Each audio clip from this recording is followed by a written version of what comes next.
The US is sending a message to the Houthis in Yemen. Its air force just obliterated even more of the militant group's rebels, including some of its key leaders, in a series of strikes that have been happening since the middle of March. The US isn't going to stop anytime soon, as it devastates a group that has caused chaos in the Middle East for far too long. Several key Houthis, including the group's intelligence chief, are now dead. The Houthis class them as martyrs, and to the US, they're vital targets that will weaken the terrorist group forever. On April 13th, Al Jazeera reported on the latest series of airstrikes the US carried out in Yemen's Sanaa province. Long a Houthi stronghold, the province was hit with an attack that Houthi media claims killed 6 people and injured dozens more. As is typical for these kinds of Houthi reports, the group made no mention of whether any of the dead were militants. Instead, it prefers to hide its losses while painting the US as an invading force that is killing scores of Yemeni civilians. Among the raids were a pair of strikes that targeted Al-Yatma and Al-Shaf districts, both of which are in northern Yemen. How did the US carry out these strikes? It's unknown at the moment, though it's possible that the US is bringing drones into play, having previously hit Yemen with aerial assaults from the fighter jets and bombers it has stationed in the Red Sea. Those aircrafts are being launched from the USS Harry S. Truman, which is being joined by the USS Vinson. Both are aircraft carriers capable of holding up to 90 aircraft, meaning they represent a massive threat to the Houthi occupation of Yemen. Now, those carriers seem to be capable of carrying drones. At least that's the impression from a separate Houthi report, which claims that the group managed to destroy an MQ-9 drone using one of its surface-to-air missiles during the latest round of strikes. The MQ-9, which is also known as the Reaper, is primarily a reconnaissance drone, according to the US Air Force website. However, it can be used to conduct dynamic execution on targets, and it packs an impressive amount of firepower. The drones are usually deployed in groups of 4, with each aircraft having sensors and a ground control station that's manned by a pilot and sensor operator. The drones weigh 4,900 pounds, though they have a maximum takeoff weight of 10,500 pounds. In other words, they can be loaded with 5,600 pounds of weaponry and fuel. The latter allows the MQ-9 to travel for up to 1,150 miles, which is more than enough to take off from an aircraft carrier stationed in the Red Sea, strike Yemen, and come back to base. As for weapons, MQ-9s are equipped with a combination of missiles and bombs that make them terrifying prospects to face in the air. These include AGM-114 Hellfire missiles, the GBU-38 Joint Direct Attack munitions, which are essentially precise glide bombs, and the GBU-12 Paveway 2. Add the GBU-54 Laser Joint Direct Attack munitions and the GBU-49 Enhanced Paveway 2 to that arsenal, and that's a loadout that carries some serious destructive force. The Houthis managed to shoot down one of these drones. Given that a single unit includes 4 of the unmanned aerial vehicles, there's a good chance that those left behind carried out at least some of the strikes Al Jazeera reported. The airstrike is the latest in a series that the US has been carrying out daily against the Houthis in Yemen since March 15. Those strikes have killed dozens of people already, Al Jazeera says, in addition to taking out key military sites and Houthi militants. But why are these strikes happening? It all comes down to the Houthis' actions in the Red Sea. When Israel declared war against Hamas in response to the October 2023 terrorist attacks, the Houthis decided they needed to do something to show solidarity with Hamas. Both are Iranian proxies, meaning they're loosely aligned. The Houthis' response to Israel's declaration of war was to start targeting commercial vessels in the Red Sea. As of April 2025, the Houthis have launched around 500 attacks on ships in the waterway, along with the Gulf of Aden and the Arabian Sea, striking well over 100 ships.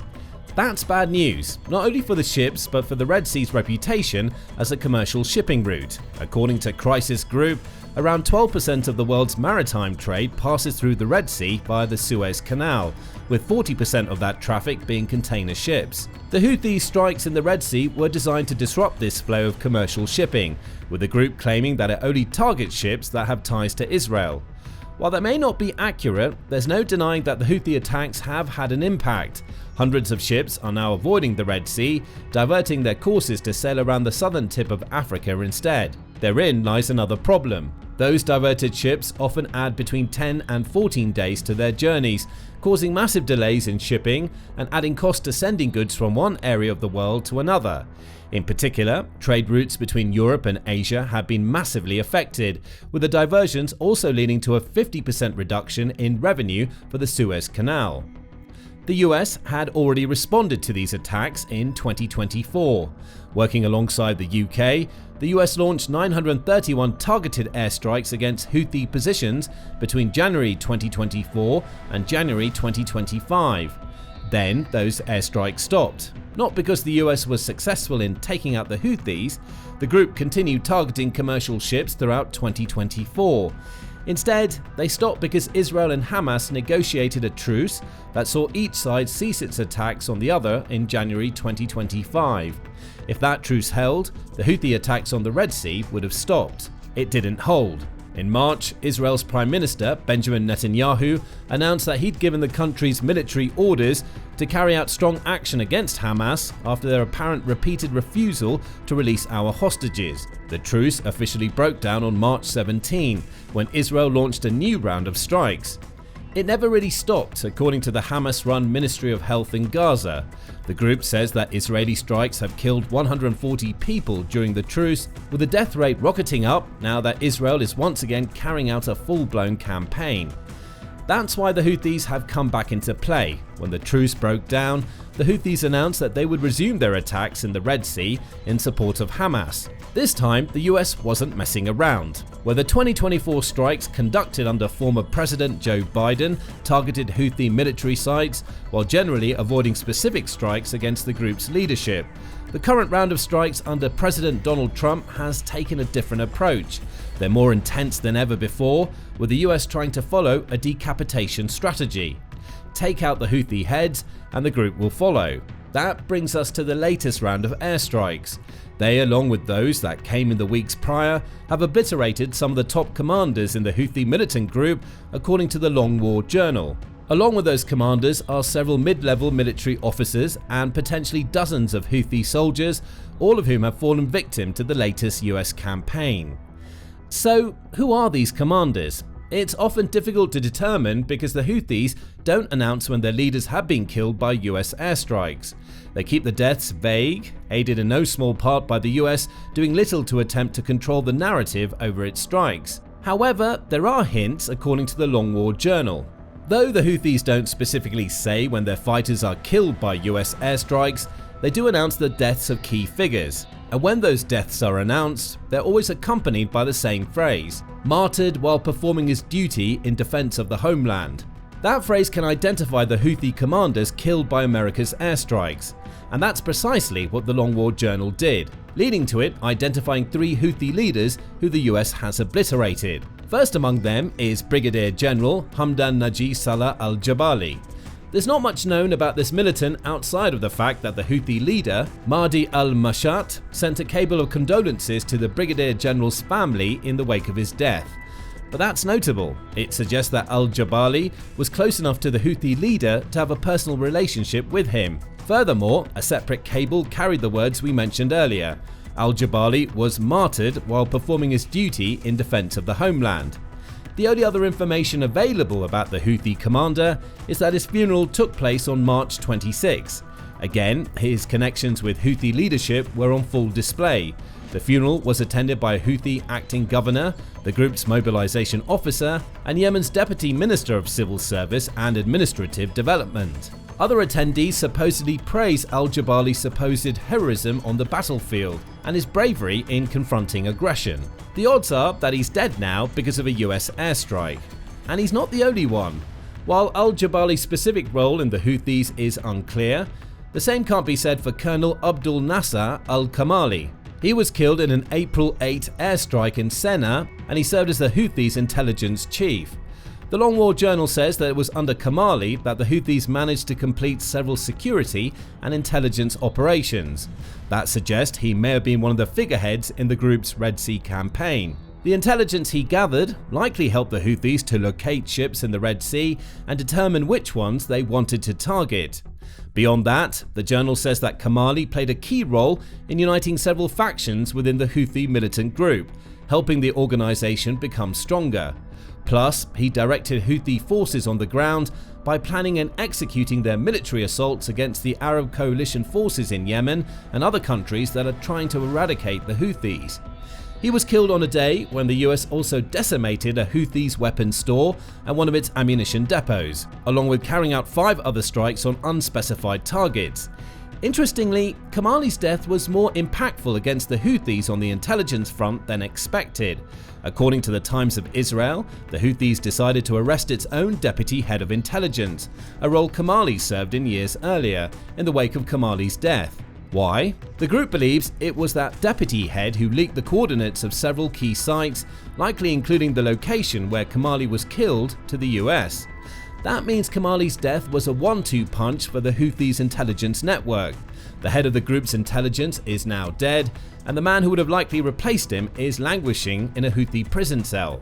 Kamali's funeral, like al-Jabali's, was attended by the Houthis' head of general mobilization, along with several key deputies and directors of Yemeni political offices.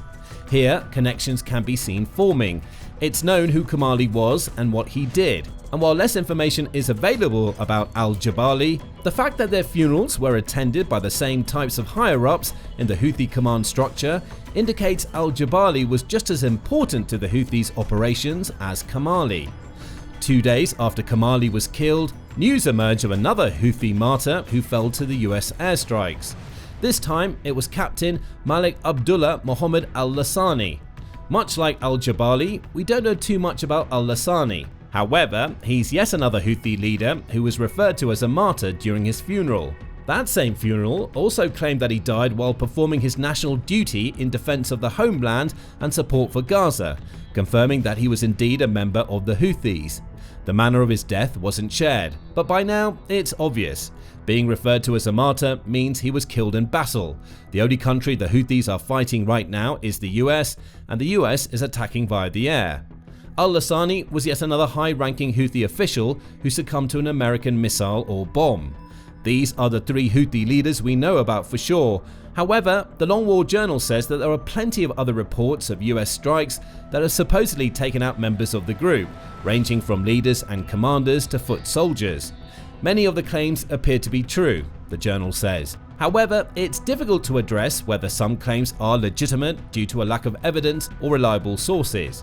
The Houthis have certainly tried to hide the fact that so many of their important members are being killed, but the journal does highlight a list published to X by Mohammed al-Bashar, who's a Yemeni analyst who supposedly has sources within the Houthi ranks. According to al-Bashar, the US airstrikes have been far more damaging than the Houthis want the world to believe. The militant group says the strikes have killed several dozen people.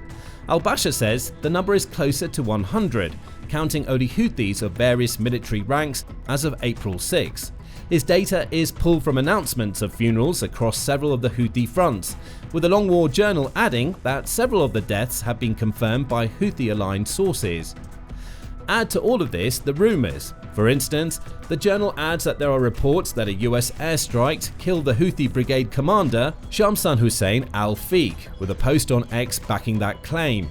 However, no confirmation has arrived from either the US or the Houthis, meaning al-Fiq may still be operating in his capacity as a leader of Houthi military operations. It all adds up to a confusing situation. So, what's known for sure? The US is carrying out daily airstrikes. The Houthis aren't confirming the deaths of any of their senior members to those strikes, though funeral announcements and the use of the word martyr reveal more than the group would like the world to know. And at least 3, and possibly up to 100 of its members are already dead, and there are several more who may have been killed. In short, the intense US airstrikes are working. The Houthi head isn't decapitated yet, but the neck has taken several blows, and it seems that the group's leaders are hanging on by a thread. Which raises a key question: what happens next? Well, the Houthis and their actions in the Red Sea are tied both to Israel's war against Hamas in Gaza and the desires of Iran, and the Houthis have always been clear: the Red Sea attacks continue for as long as the war in Gaza rages. That means the US airstrikes aren't going to stop either. As US Defense Secretary Pete Hegseth put it on March 16, the minute the Houthis say, "We'll stop shooting at your ships, we'll stop shooting at your drones," this campaign will end. But until then, it will be unrelenting. Hegseth has been true to his word so far. Not a day has passed since March 15 when the US hasn't launched some kind of strike in Yemen. Those strikes are disrupting the Houthis' efforts in the Red Sea. However, the group hasn't pledged to stop its attack. If anything, its rhetoric seems to revolve around not stopping until the US stops. Dropsite reports that a member of the group's political wing fired Hegseth's warning back at him on April 10. "We do not consider ourselves at war with the American people," claimed the Houthi spokesperson. "If the US stops targeting Yemen, we will cease our military operations against it." Again, there's no mention of stopping attacks on commercial vessels in the Red Sea, which means the US will keep striking, and so on in a vicious cycle. So there may be something else required to bring an end to the airstrikes, and that something else could be Iran. The Houthis are supported by Iran to the point where the militant group acts as a proxy. The problem Iran faces is that the US airstrikes in Yemen are putting a lot of pressure on it. That pressure may be starting to pay off, at least according to one unnamed Iranian official who claims that the country's focus on supporting the Houthis has declined since Trump also turned his sights towards Iran. Every meeting is dominated by discussions about Trump, and none of the regional groups we previously supported are being discussed, the official told The Telegraph on April 3. The view here is that the Houthis will not be able to survive and are living their final months or even days, so there's no point in keeping them on our list. But does this actually mean Iran is abandoning the Houthis? On April 10, the Atlantic Council claimed that Iran just wants the US to believe that it's withdrawing support. It says there's no credible evidence to suggest Iran is leaving the Houthis in the dust, despite reports about the country repositioning some of its military personnel in Yemen being accurate. Iran still has an ambassador in Yemen who's advising the Houthis, the council claims. The leak to The Telegraph was possibly a false effort designed to test America's reaction while giving Iran time to maneuver in the wake of bombing threats made against it by Trump related to its nuclear program. What is known for sure that the US and Iran are talking. Indirect talks between the two began on April 12, hosted in Oman. Those talks were dubbed constructive by Iran's foreign ministry, with a discussion lasting for a little over 2 hours. More talks will follow this week, with Oman acting as a mediator. The US may use these talks to pressure Iran into withdrawing its support of the Houthis altogether, or at the very least convince the group to stop its Red Sea attacks. Whether Iran would be willing to do that, considering it's using its proxies to make a statement against Israel, remains to be seen. A lot hinges on the outcome of those talks for the US, Iran and the Houthis. Until they're concluded, it's likely that more of what started on March 15 will continue. The US will attack more targets in Yemen from the air, and the Houthis will try to respond while remaining quiet about its actual losses. Perhaps the US will even succeed in decapitating the group before Iran can even consider putting a stop to their actions. One thing is for sure, more Houthi leaders are going to follow those who the group has lost so far to martyrdom. But what do you think about the most recent developments in the US airstrike campaign against the Houthis? Is there any chance the US will relent anytime soon? Will the Houthis stop their raids in the Red Sea? What role will Iran play in all of this, assuming it plays a role at all? Share your thoughts with us in the comments, and remember to subscribe to The Military Show for commentary on the latest developments in the Middle East. We're an independent source of news and information about military affairs around the globe and greatly appreciate your support.